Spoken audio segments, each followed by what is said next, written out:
Angela! Angela! Has Jake prepared the lines yet? That boy is useless, honestly. How has he still got a job here? You tell him, if he doesn't have those lines ready by midnight tonight, don't bother coming in the next day.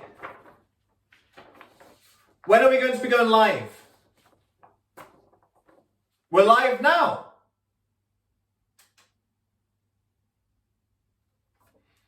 Make sure you don't have a meltdown on live. I imagine you're not going to have anything as embarrassing as that, but I do see other mistakes occurring all the time on live video.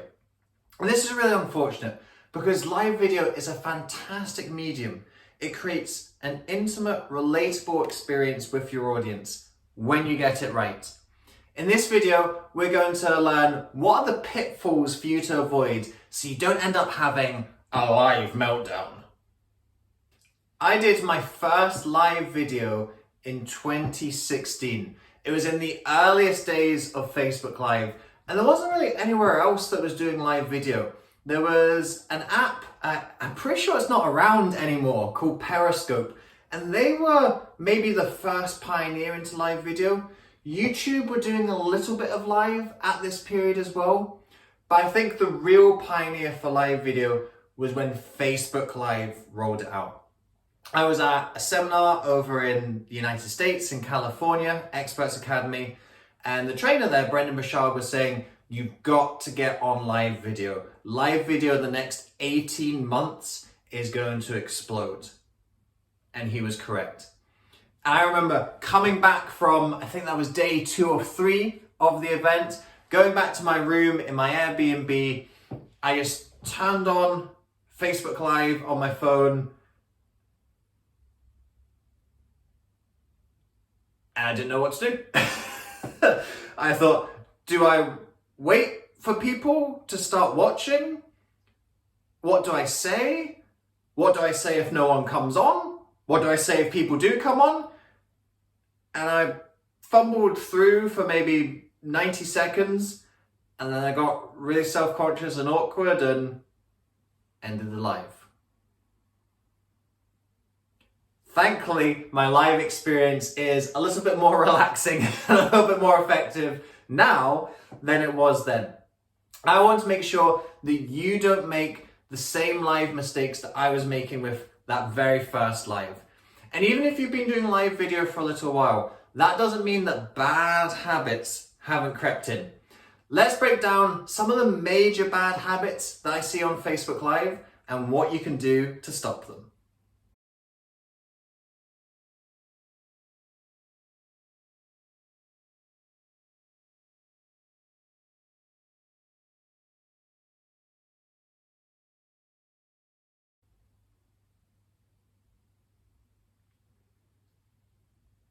Hi, just waiting for people to come on live.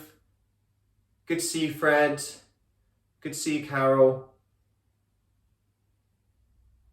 We're just gonna wait for a few more people to come.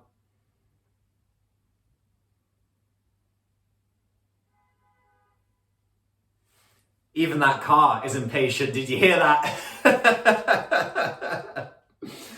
Mistake number 1, waiting for people to join live. How agonizing was it to sit through the tumbleweed? I'm not a particularly pretty face to look at, so I've got to be speaking in order to provide some stimulation. I see so many people start their lives with that dead air.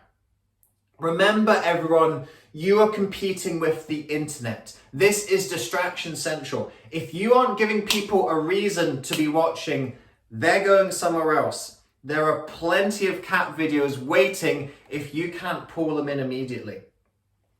Now, sometimes people say, well, isn't live all about live viewers, David? And yes, it is.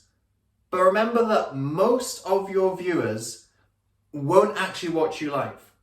They'll be watching you on replay.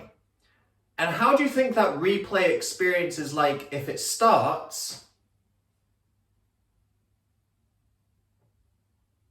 with nothing at all?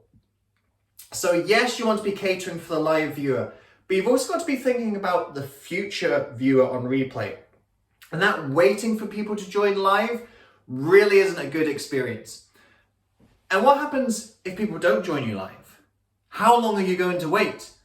2 minutes? 5 minutes? Instead of waiting for people to join live, give them a reason to come on live and give them a reason to stay on live.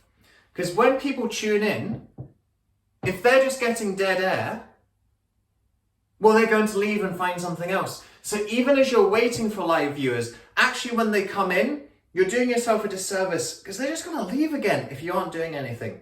So for the love of God, please don't leave dead air at the beginning of your lives waiting for viewers to come in.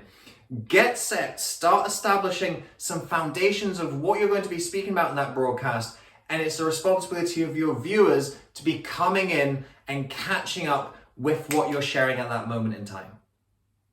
The second mistake might sound a little bit contradictory to number one, and that is people don't pause when they're on live broadcasts. Now you might think, well, David, you told me not to have any silence because people are going to get distracted. They're going to look away. Yes, people will get distracted and look away if you aren't doing anything. But there's also sometimes this fear that comes up in live that unless we are speaking, any moment of silence, oh no, we've lost them, they're watching the cats. Give people more credit than that. They don't have an attention span of milliseconds. You can leave the space in there. And actually sometimes the space does the work. If you say something that's really profound and impactful, give people some time to take that on. When you ask a question, give people the opportunity to answer. If it's a rhetorical question they're just answering in their head, give them those few moments. If you're actually asking for interaction, give them that time to write something in the comments. So don't be afraid of pausing on live broadcasts. It's not like those moments of silence are going to see your entire audience trickle away.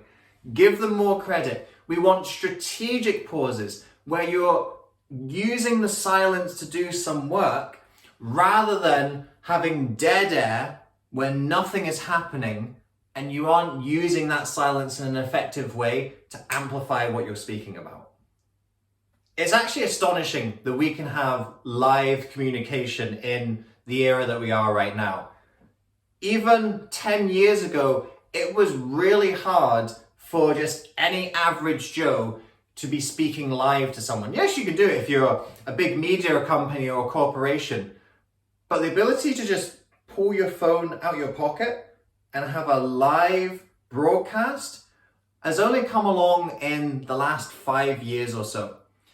And we've got to make sure that we make the most of this fantastic opportunity and ability. And that's why I want to point you in the direction of the virtual speakers revolution. We've experienced a revolution in technology and communication over the last decade or so, and certainly the last 2 years with the way that COVID and the pandemic has really accelerated and amplified the way that we use virtual communication and the reliance on virtual communication. Live video is a huge part of this, and that's why there's an entire section of this book dedicated just to live video.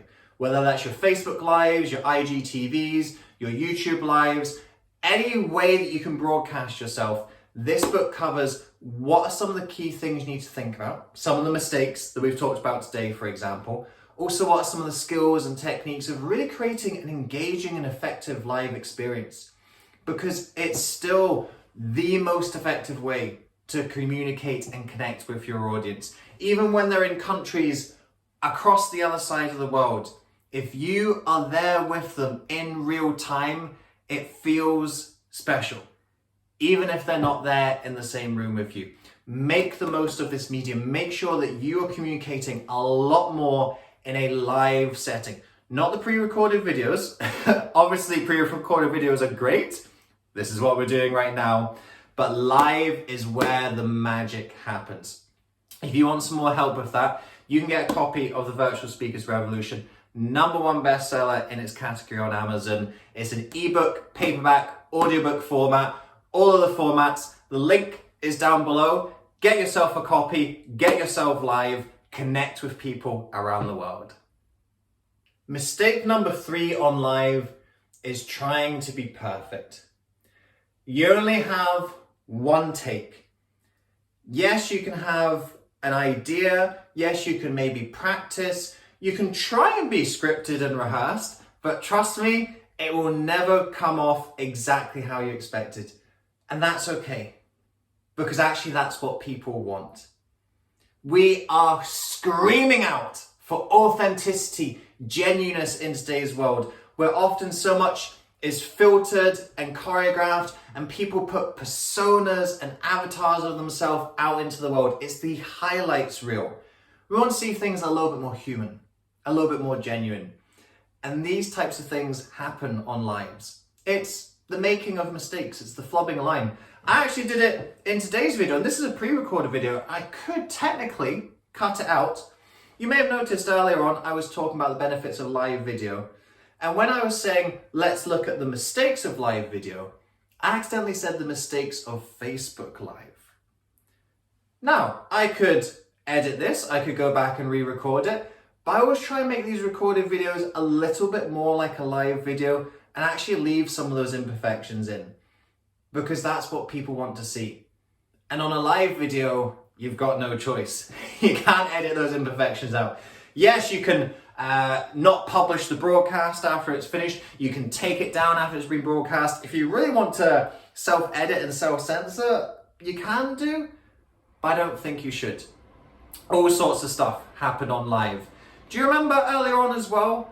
And I still don't know if you heard this, because I actually haven't got into the editing part of this video and seen it. Do you remember when I was doing the deafening silence? And there was a car horn that blared in the distance? Now, I don't know if that came through onto camera.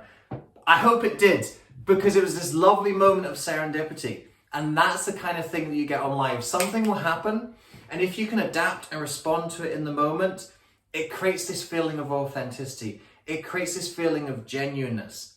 And sometimes the mistakes come in as well. I've had all sorts of things happen on live. I once had a bird shit on me on a Facebook Live. Now, I don't think you're going to get anything that extreme and that bad, but that's the beauty of live. It's a wild and wacky place, and that's what people want to see. They don't want the studio videos where someone is deadpan looking at an auto cue. That's news reporters and politicians. Do we like news reporters and politicians? No, right? We want that real experience, and that's what I think live video can give if you're willing to let the mistakes happen, if you're willing to have imperfections, because imperfections are actually perfect for a live experience that connects with your audience. Get yourself onto Facebook Live. Here are a couple mistakes that might be holding you back with live. So if you've been trying live and you found it's not quite clicking, it's not quite resonating, these are some of the issues that might be cropping up. Make sure you're starting fast and starting strong. When you bring the audience in, don't be afraid to give them time to process things that you're saying. And if mistakes and imperfections happen, great, because that's what makes a memorable experience. And now that I've pointed out some of the imperfections in this video, maybe you're going to remember it that much more.